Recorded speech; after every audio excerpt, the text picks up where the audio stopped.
Some companies didn't want to sell you a phone or a burger. They wanted to own your land, overthrow your government, and occasionally legally own you.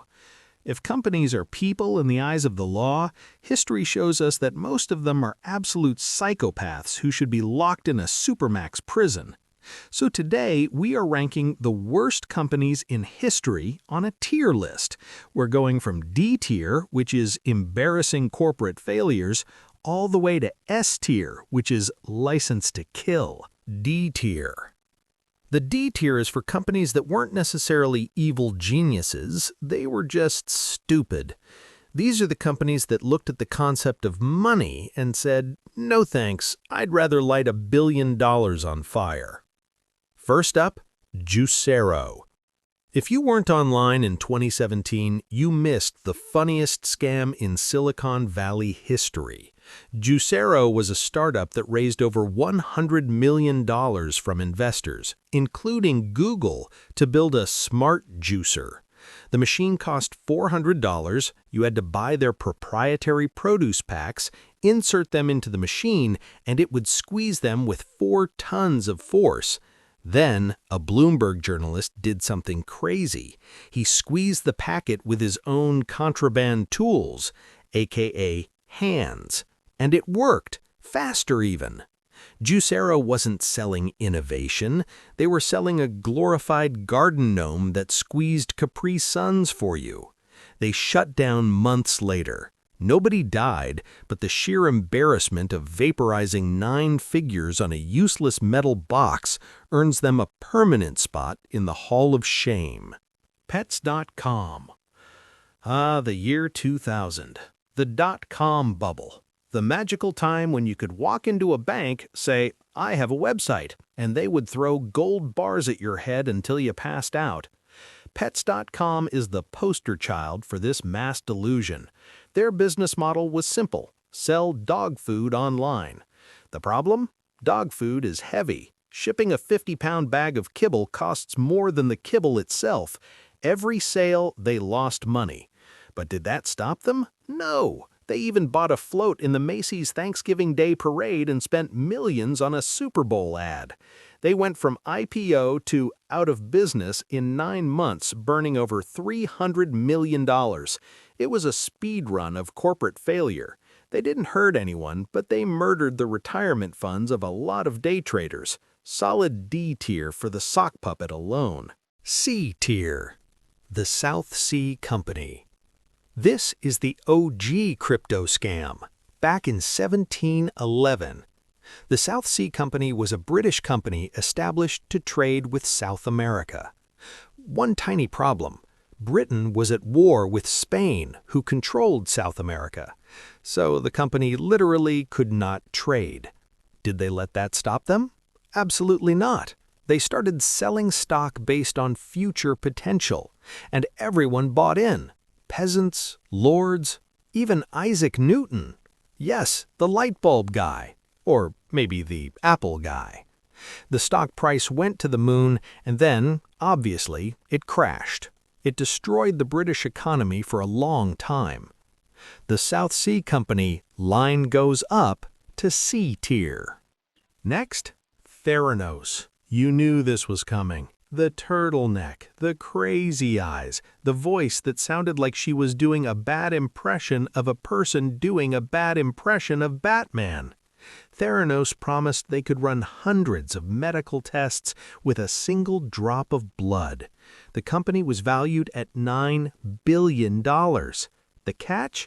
The machine didn't work. It never worked. It was a box with flashing lights. When they had to do demos for investors, they secretly ran the blood samples on normal machines bought from Siemens.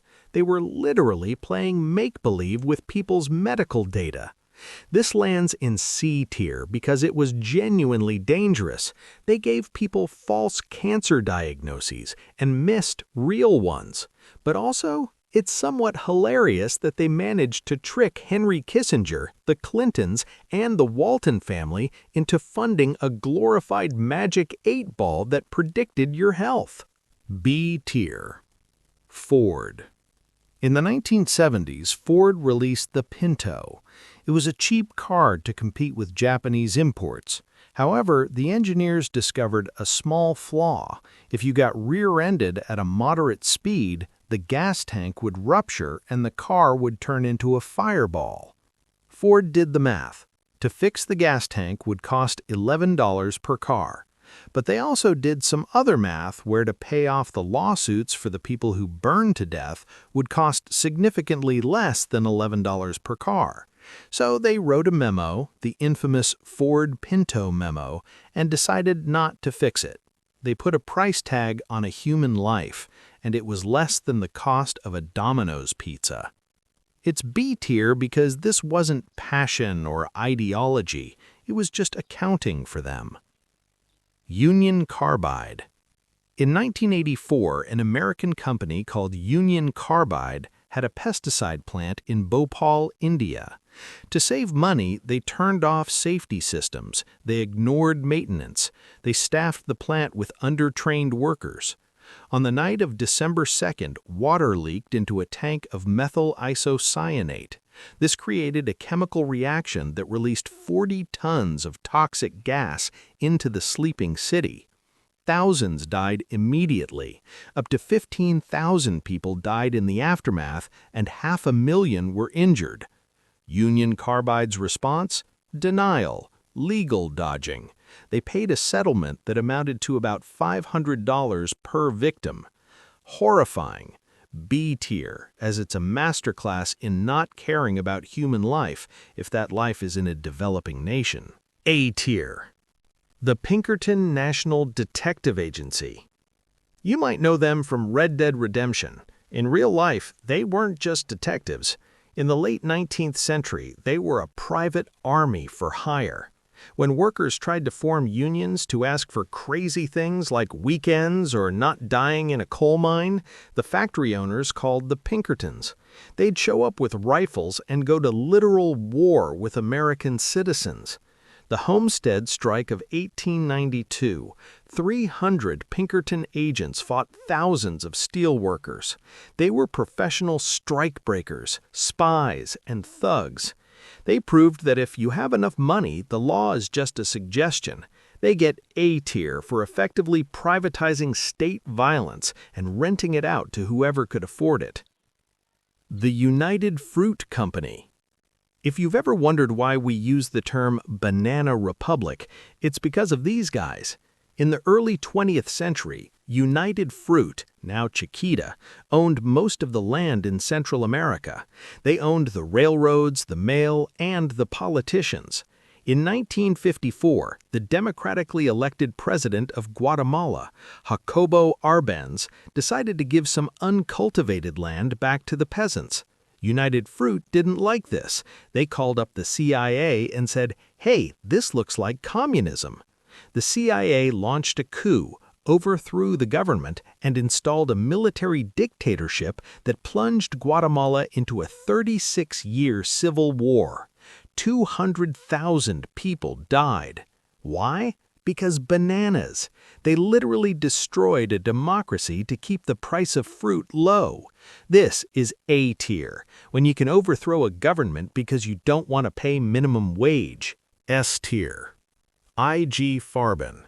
You might not know the name, you know their work. IG Farben, German chemical conglomerate, Europe's biggest company in early 20th century. During World War II, they didn't just collaborate with the Nazis, they were the industrial engine of the Holocaust. They built a factory inside Auschwitz for slave labor, worked 30,000 people to death, treated humans as disposable batteries. And their most infamous product? Zyklon B, the pesticide used in the gas chambers. They held the patent, they made a profit on the genocide. After the war, the company was split up into smaller companies like Bayer and BASF. Yes, your headache medicine company started as a death camp operator.